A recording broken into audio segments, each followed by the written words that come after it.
These are my powder clip bindings. Now, the goal of these was to make snow surfing something that is achievable in places where you do need to use bindings because you might be going from groomer to powder and things like that. You might be surfing on very easy groomer or very soft groomer. You could be out in trees where there's not much depth and you tend to bottom out a little bit. And you need to be contacted to the board. You need to be connected to the board.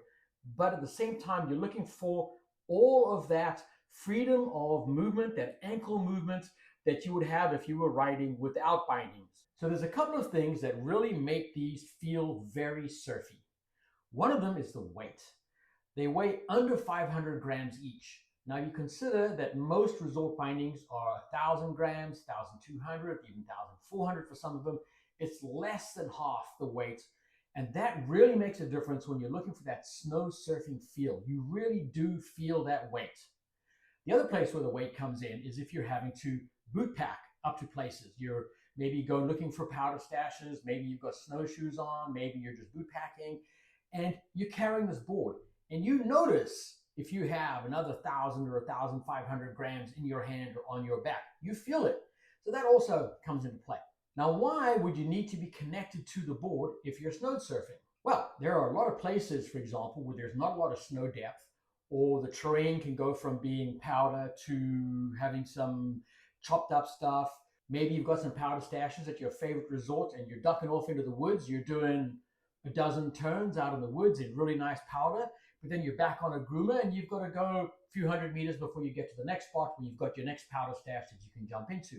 And so being able to ride from powder to powder across groomer areas is something which for many of us, particularly on the East Coast, is simply reality. The other thing that we encounter, again, particularly on the East Coast, but it happens everywhere else as well, is if you don't have a lot of depth to your snow, if you've got maybe just a foot or so of snow and underneath it is kind of chunky and you are tending to bottom out, what happens is if you're riding bindingless completely, the board will flatten out right as it bindings out and you crash.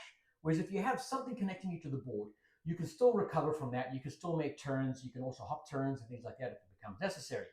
So there's an advantage to being connected to the board, but there's also a really great advantage to having that snow surf feel where you are feeling free on the board riding in powder. And that's what these bindings are really about.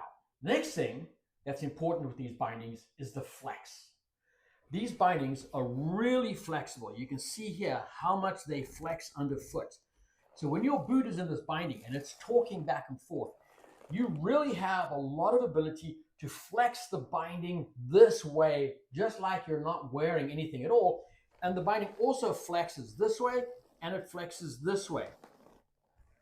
So you have both roll and rock of your binding that you naturally would have in your ankles if you were riding with, say, very soft boots, snow surfing boots, on a board that doesn't have bindings on it, that just has a pad on the board. So you do feel that, and that is one of the next things that we did that really helps make these bindings feel like you're not attached to the board or that you're not wearing bindings on the board. The high back is also very low. Now that's pretty common.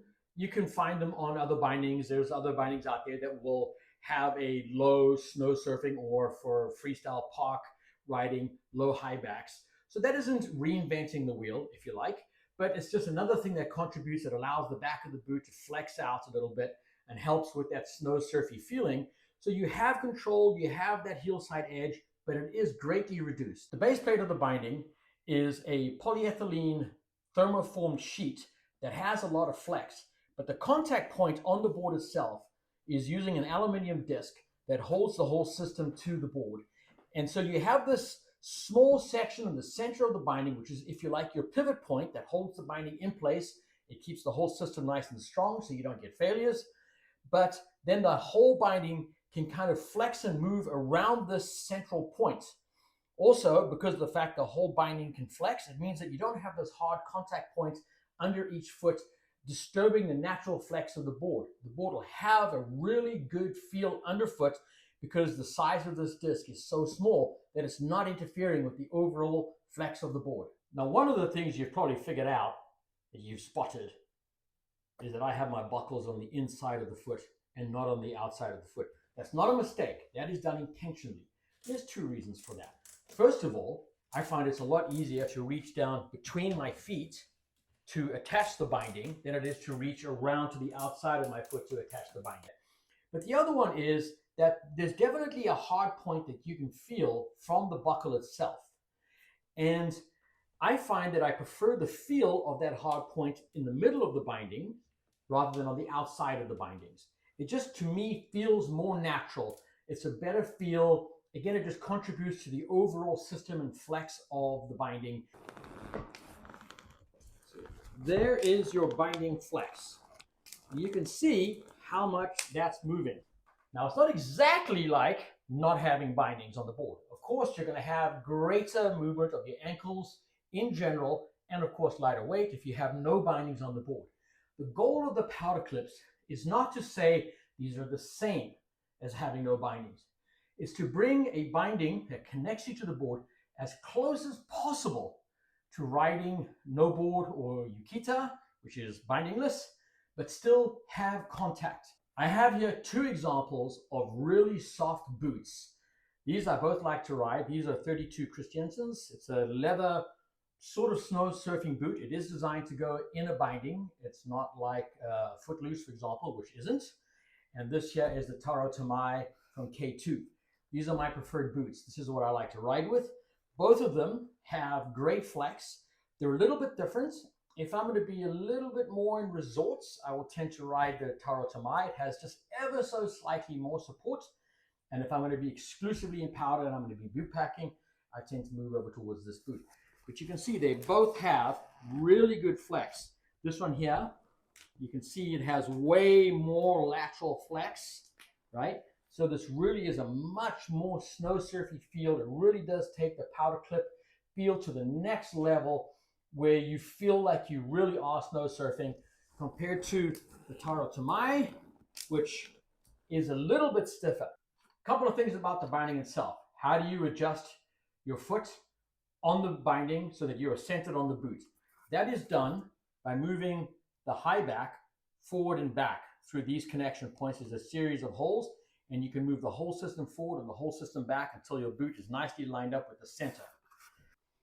The front ones don't move. You do that by extending and reducing this strap over here to compensate for how you move the back of the binding around. The bindings come as regular and goofy foot, or actually as we sell them as clockwise and counterclockwise.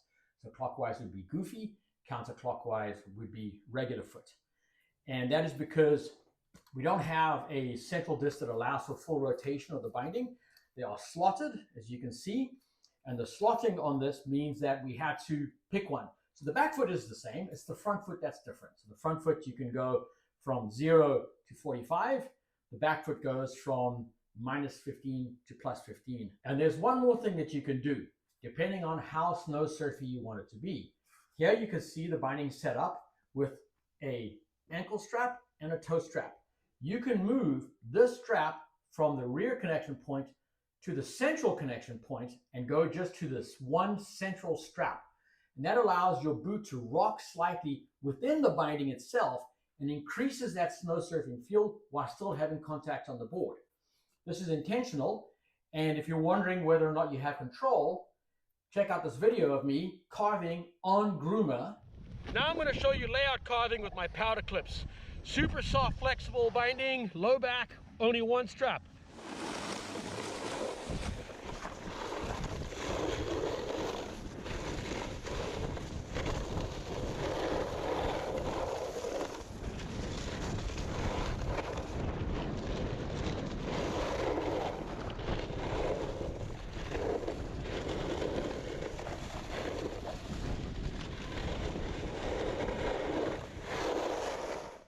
So, in summary, what is the point of the powder clips?